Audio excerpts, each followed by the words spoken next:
जय माता दी। जय माता दी। प्रिय भक्तगणों, आज हम माँ दुर्गा सप्तशती की अष्टम अध्याय को बड़े ही प्रसन्न मन से श्रवण करेंगे, जिसमें हम सभी ने 7 अध्याय तक बड़े ही श्रद्धा व प्रेम पूर्वक हम सब लोगों ने कथा को श्रवण किया। जय माता दी, जय माता दी। गौरी पुत्र गणेश की जय। आप सब भक्तों पर माँ जगत जननी अम्बा पराम्बा आदि शक्ति दुर्गा की कृपा सदा सदा इसी प्रकार बनी रहे। जय माता दी। रक्तबीज वध अष्टम अध्याय। मैं अणिमा आदि सिद्धिमयी किरणों से आवृत भवानी का ध्यान करता हूँ। उनके शरीर का रंग लाल है, नेत्रों में करुणा लहरा रही है तथा हाथों में पाश, अंकुश, बाण, धनुष शोभायमान हो रहे हैं। ऋषि कहते हैं, चंड और मुंड नामक दैत्यों के संहार अर्थात मारे जाने पर, बहुत सी सेना का संहार हो जाने पर दैत्यों के राजा प्रतापी सुम के मन में बड़ा क्रोध हुआ और उसने दैत्यों की संपूर्ण सेना को युद्ध के लिए कूच करने की आज्ञा दे दी। वह बोला, आज उदायुध नाम के 86 दैत्य सेनापति अपनी सेना के साथ युद्ध के लिए प्रस्थान करो। कंबू नाम वाले दैत्यों के 84 सेना नायक अपनी वाहिनी से घिरे हुए यात्रा करें। 50 कोटि वीर कुल के और 100 धौम्र कुल के असुर सेनापति मेरी आज्ञा से सेना सहित कूच करें। कालक, तौहिर, मौर्य काल के असुर भी युद्ध के लिए तैयार हो मेरी आज्ञा से शीघ्र अतिशीघ्र प्रस्थान करें। भयानक शासन करने वाले असुरराज शुंभ इस प्रकार आज्ञा दे सहस्त्रों बड़ी बड़ी सेनाओं के साथ युद्ध के लिए प्रस्थित हुआ।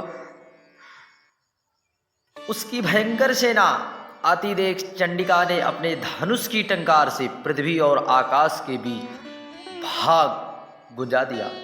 राजन, तदंतर देवी के सिंह ने भी बड़ी जोर की दहाड़ना आरंभ किया।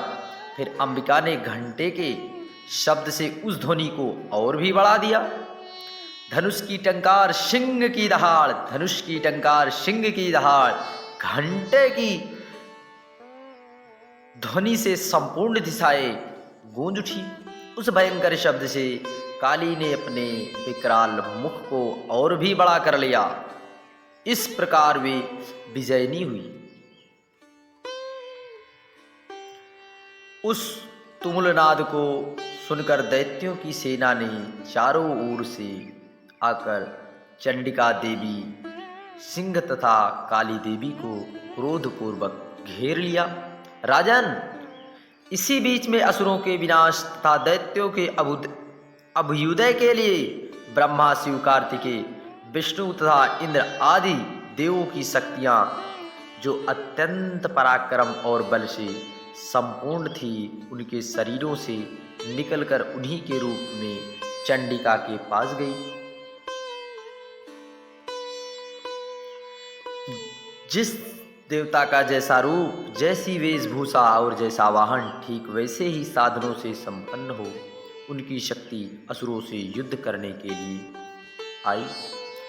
सबसे पहले हंस युक्त विमान पर बैठी हुई अच्युत और कमंडलू से शोभित ब्रह्मा जी की शक्ति उपस्थित हुई, जिसे ब्रह्माणी कहते हैं। महादेव जी की शक्ति वृषभ आरूढ़ को हाथों में त्रिशूल धारण किए, नाग कंकड़ पहने, मस्तक में चंद्र रेखा से विभूषित हो वहां आ पहुंची। कार्तिकेय जी की शक्ति रूप जगदम्बिका उन्हीं का रूप धारण किए श्रेष्ठ मयूर पर आरूढ़ हो हाथ में शक्ति लिए दैत्य से युद्ध करने के लिए आई। इसी प्रकार भगवान श्री हरि विष्णु की शक्ति गरुड़ पर विराजमान हो शंख चक्र गदा शारंग धनुष तथा खड़ग हाथ में लिए हुए वहां आई। अनुपम यज्ञवराह का रूप धारण करने वाले श्री हरि की जो शक्ति है वह भी विराट शरीर धारण करके वहां उपस्थित हुई। प्रिय भक्तगणों, नारसिंही शक्ति भी नृसिंह के समान शरीर धारण करके वह वहां आई। उनकी गर्दन के बालों के झटके से आकाश के तारे बिखर पड़ते थे। इसी प्रकार इंद्र की शक्ति वज्र हाथों में लिए गजराज इरावत पर सवार होकर आई। उनके भी सहस्त्र नेत्र थे। इंद्र का जैसा रूप वैसा ही उनका भी रूप। तदंतर उस देव शक्ति से घिरे हुए महादेव ने चंडिका से कहा, मेरी प्रसन्नता के लिए तुम शीघ्र ही इन असुरों का संहार करो। तब देवी के शरीर से अत्यंत भयानक और परम उग्र चंडिका शक्ति प्रकट हुई, जो सैकड़ों गीदड़ियों की भांति आवाज करने वाली थी। उस अपराजिता देवी ने धूमिल जटा वाले महादेव जी से कहा, भगवान आप शुंभ निशुंभ के पास दूत बनकर जाइए और उन अत्यंत गर्वीले स्थानों शुंभ निशुंभ दोनों से कहिए, साथ ही उनके अतिरिक्त भी जो दानव हो युद्ध के लिए उन्हें उपस्थित होने का संदेश दीजिए। दैत्यों, यदि तुम जीवित रहना चाहते हो तो पाताल को लौट जाओ। इंद्र को त्रिलोकी का राज्य मिल जाए और देवता यज्ञ का उपभोग करें। यदि बल के घमंड में आकर तुम युद्ध की अभिलाषा रखते ही हो तो आओ, मेरी शिवाय तुम्हारे कच्चे मांस से तृप्त होंगी। क्योंकि उस देवी ने भगवान शिव को दूत के कार्य में नियुक्त किया, इसलिए वह शिवदूती के नाम से संसार में विख्यात हुई। बोलिए शिवदूती माता की जय। वे महादैत्य भी भगवान शिव के मुंह से देवी के वचन सुन क्रोध में भर गए और जहां कात्यायनी विराजमान थी उस ओर बढ़े। तदंतर वे दैत्य आमर्ष्य में भरकर पहले ही देवी के ऊपर शक्तिवाण आदि अस्त्रों की वृष्टि करने लगे। तब देवी ने खेल खेल में धनुष की टंगार की और उससे छोटे हुए बड़े बड़े बाणों द्वारा दैत्यों के चलाए हुए बाण शूल शक्ति और परशे को काट डाला। फिर काली उनके आगे होकर शत्रुओं को शूल के प्रहार से विदीर्ण करने लगी और खट्वांग से उनका कचूमर निकालती हुई रणभूमि में विचरने लगी। ब्रह्माणी भी जिस जिस ओर दौड़ी उसी उसी ओर अपने कमंडलू जल छिड़क कर शत्रुओं के ओज और पराक्रम को नष्ट कर देती।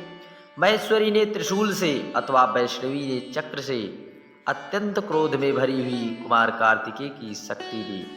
शक्ति से दैत्यों का संहार आरंभ किया। इंद्र शक्ति के वज्र प्रहार से विदीर्ण हो सैकड़ों दैत्य दानव रक्त की धारा बहते हुए पृथ्वी पर सो गए।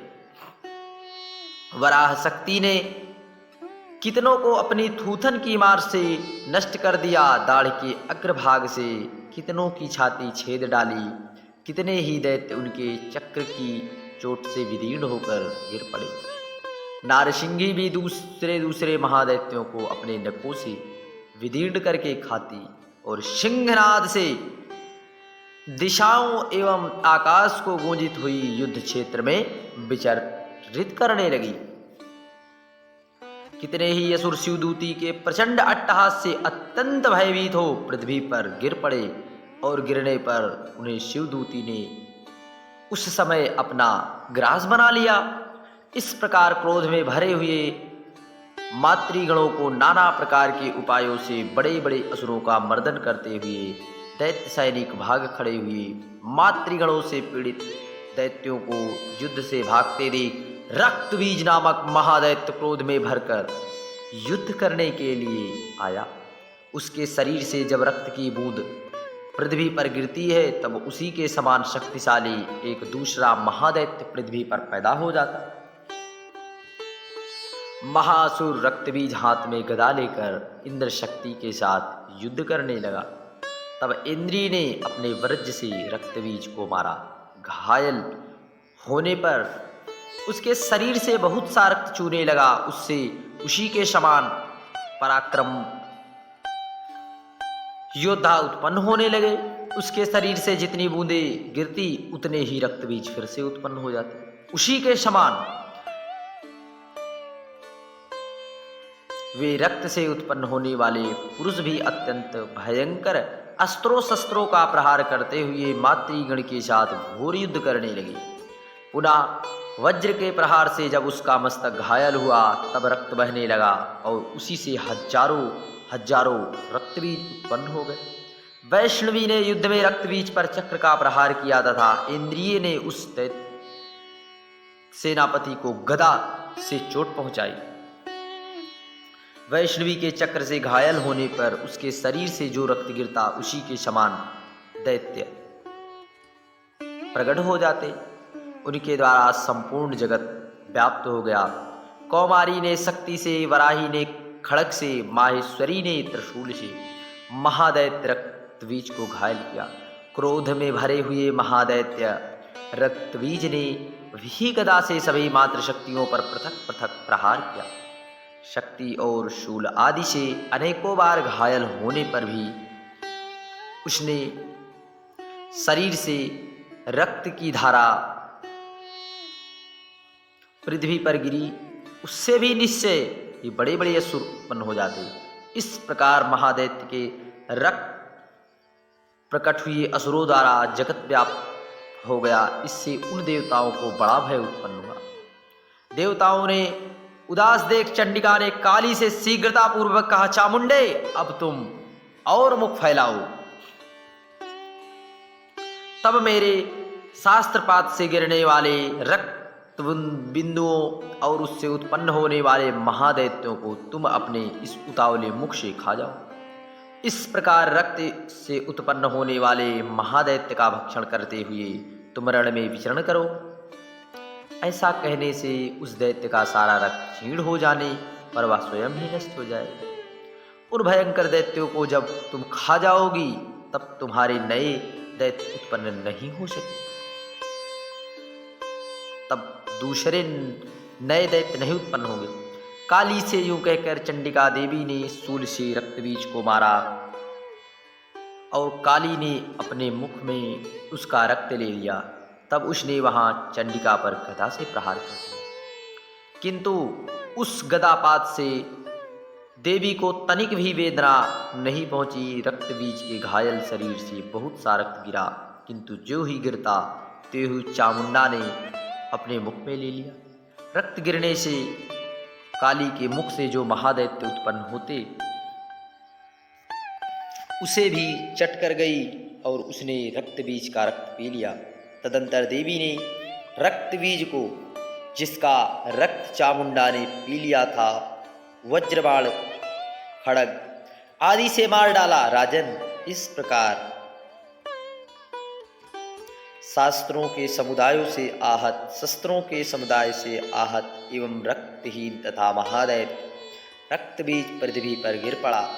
नरेश्वर, इससे देवताओं को अनुपम हर्ष की प्राप्ति हुई और मातृगण उन असुरों के रक्तपान के मद से उद्दत सा होकर नृत्य करने लगे।